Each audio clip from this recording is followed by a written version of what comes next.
আপনি যখন সিদ্ধান্ত নেন যে আপনি বিদেশে চলে যাবেন, বিদেশের মাটিতে যাবেন, প্রবাসের খাতায় নাম লেখাবেন, তো সেই সিদ্ধান্ত অনুযায়ী আপনি কি করেন? একজন দালালকে ধরেন।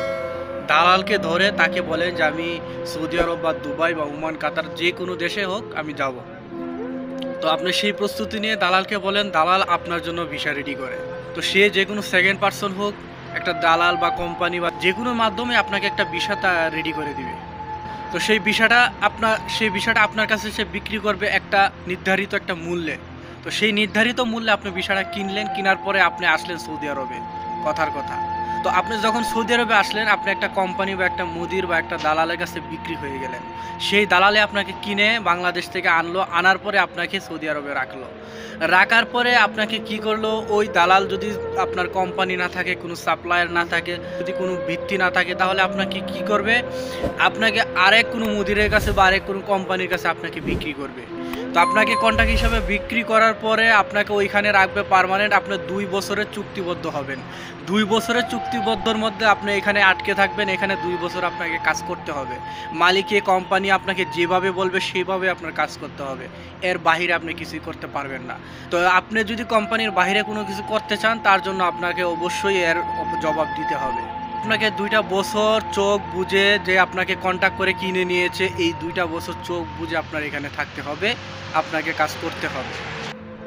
আমরা জানি যে 1400 বছর আগে আপনার একটা বাজার জমতো, সেই বাজারের মধ্যে মানুষ কেনা বেচা হতো।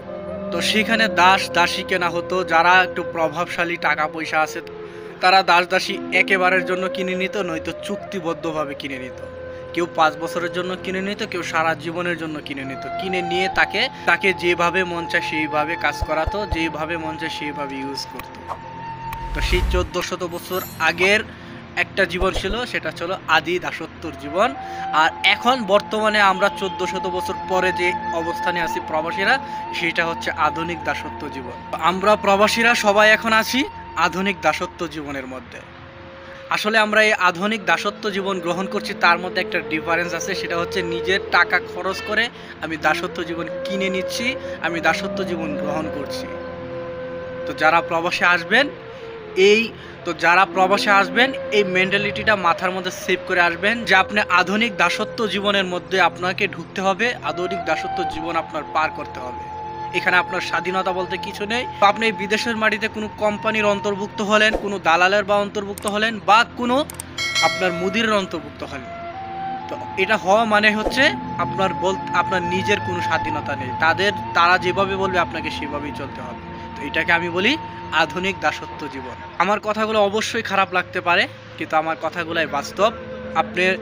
আপনি ঠান্ডা মাথায় চিন্তা করবেন, ভাববেন আমার কথাগুলোকে আমি ঠিক বলেছি না বেঠিক বলেছি।